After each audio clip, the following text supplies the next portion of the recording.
else? Well, you can try to guard so many sites in such a vast area, even with a well-organized and centrally commanded army, and you will see the challenge. It has taken years for your forces and those of the Americans to make inroads in Afghanistan, for example. Libya is a vast, vast country, and our forces are quite small and also quite scattered. But would you acknowledge that you failed? Yeah. I mean, in recent months, we have seen, and BBC reporters have been to many of these sites, that some of them are completely unguarded, and it is now clear, as Peter Beckett of Human Rights Watch says, that very serious weaponry, indeed the key ingredients, for example, for car bombs, have slipped out of the hands of the authorities and are in the hands of goodness knows whom, either inside Libya or more particularly outside Libya as well. Well, there is such a thing as fog of war, and in fog of war many things do happen. You can say that we failed or that we've succeeded depending on what perspective you use. I think given the limited resources, given the scattered nature of these young fighters, given the vast country, given the amazingly vast arsenals that are all over the place, unidentified and unmapped, it is actually, we have succeeded. If you would like to be cynical about it, of course you can call it a failure if you like, but I think that in many situations it's a matter of your judgment. You know. Yeah, it's not a question of cynicism, Mr. Nayed, it's just a question of listening to people like Agostinho Miozzo, the EU Special Envoy in Tripoli, who said the huge number of weapons in circulation now and the unsecured borders pose a risk to Europe and to other nations. Well, it's also the case that many arsenals have been secured, but many dangerous materials have been secured. And I think you have to be fair when you're judging to make sure that you're comparing resources to the task at hand and the circumstances in which we're working. All right, we've talked quite a lot in this interview about legitimacy. Let's now talk about future divisions within the polity, the politics of Libya. Would you accept that there is growing evidence of Islamist, and maybe you don't like the word, but Islamist frustration with post-Gaddafi politics? Look, you know, any divisive adjectives or adjectives that polarize people are not helpful. Well, what would you describe the Libyan Muslim Brotherhood as, if not Islamist? What would you describe them as? I would simply call them as the Muslim the Muslim Brotherhood. You know, why call it Islamist? And also, you run the risk of lumping together all shades of Islamic movements by just using one adjective to group them all together. I think that the approach has to be nuanced, and also the future Libya and the free Libya is a polyphony of voices. We're tired of the monotonic and the unified so-called unified vision of Gaddafi being imposed on the people. It's a rich mosaic of tendencies, and of course the Muslim Brotherhood will be there, many other tendencies will be there, liberals will be there, there will be secularists, there will be, but every time you use an adjective, one has to use it cautiously, because those adjectives, when applied to the Libyan context, are unique. I take your point about caution, and I know that you have worked a great deal on Islamic scholarship. You're a theology academic, you have worked on interfaith programs around the world. I know all of that, and I just wonder, for example, when there's a real discussion inside your country about the role of Sharia law, and we've seen public demonstrations in recent days, hundreds of people on the streets demanding that Libya fully adopt Sharia law. What is your view of that? Do you think that is going to be something that will underpin the future Libya? Well, look, the Libyan people are a Muslim people, and don't expect a Muslim people to in any way disparage Sharia. The problem is that people often miss the point that Sharia has many meanings, and the traditional meaning with which it has traditionally been viewed in Libya is as a way to our Creator, and as a way of living according to our Creator's wishes for humanity. It is a way, it is a trajectory, it is an intentionality. What is most important is that traditionally it is the spirit of the law rather than just a set of rules. And when Libyans long for Sharia, it is this longing for a spiritual path.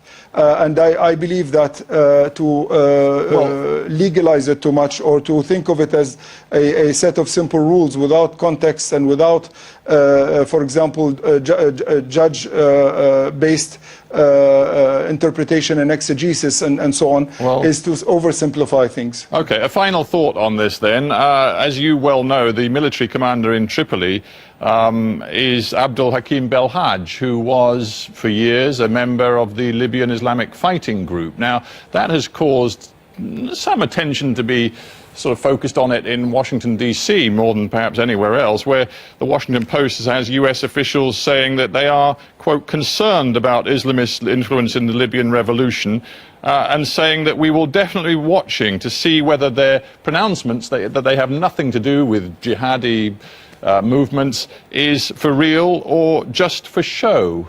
Will you be watching too?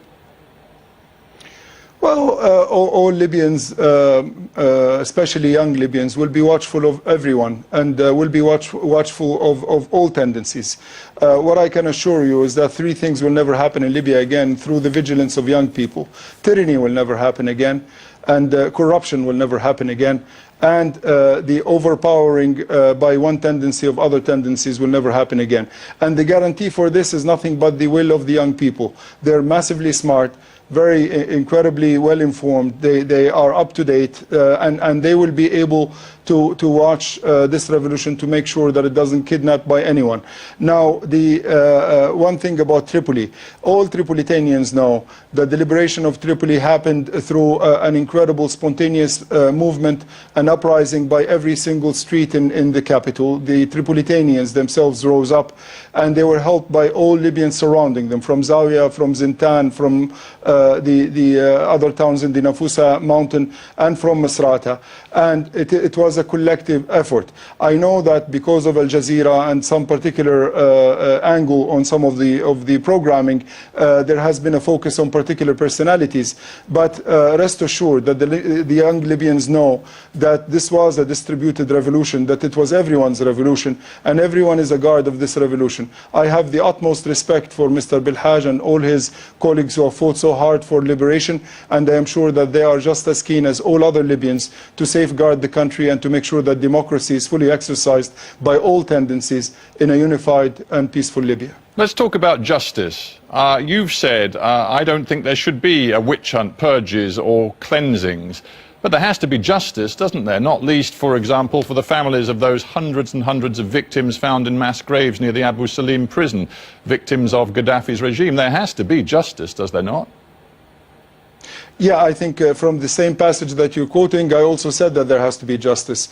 And of course, I'm a big believer in forgiveness, but forgiveness can only happen willfully and through real, true consent. You have to provide justice to these families, and then if they want to forgive, then that is their right to forgive. And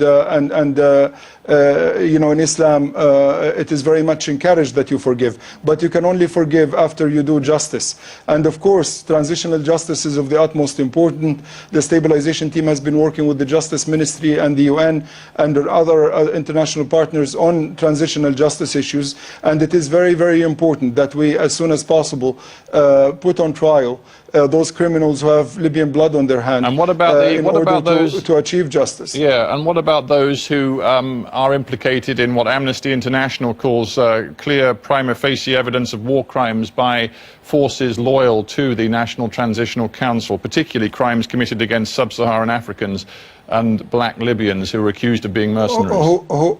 Whoever abused any other human being should be put on trial. It doesn't matter what their affiliation is, because our true affiliation is to humanity as such, and anybody who violates human rights should be put on trial, even if he is an official or a government ministry. Currently, you've got more than 2,000 people apparently in detention under NTC auspices. How many of those are in detention and facing trial because of crimes committed supposedly on the side of the National Transitional Council?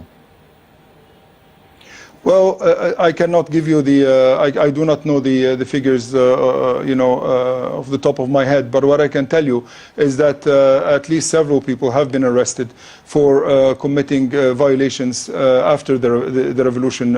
So revolutionaries have no immunity. True revolutionaries are the people who uphold human rights. No matter who violates them, these human rights, those violators will be put on trial, and those human rights have to be upheld. Very quickly, Ambassador, we're almost out of time. I just want to put your mind toward the question of oil and Libya's economic reconstruction. Something remarkable said by the French trade minister recently. He said the Libyan authorities know what they owe to France, and we aren't going to be embarrassed about helping our companies benefit from this advantage. Does that mean that France, maybe the UK as well, are going to get an awful lot of contracts as the oil industry has opened up from your administration? Well, what I can tell you is that the decision for awarding future contracts will be with the future elected government of Libya. There is a general policy of maintaining legal contracts that are prima facie legitimate contracts. But will there be rewards for those supporters of yours, those who intervened on your behalf?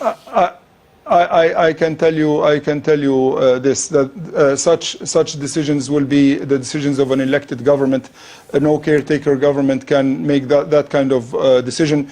I can tell you my personal opinion. I believe that whoever helped us should have helped us for the good of humanity and for moral reasons. I do not think that there should be any allotment of contracts based on any special effort in support of the Libyan people.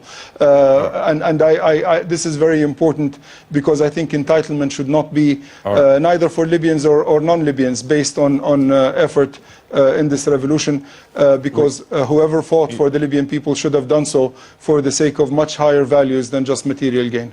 Ambassador Arif Ali Nayed, thank you very much for being on Hard Talk. We have to end there. Thank you. Thank you.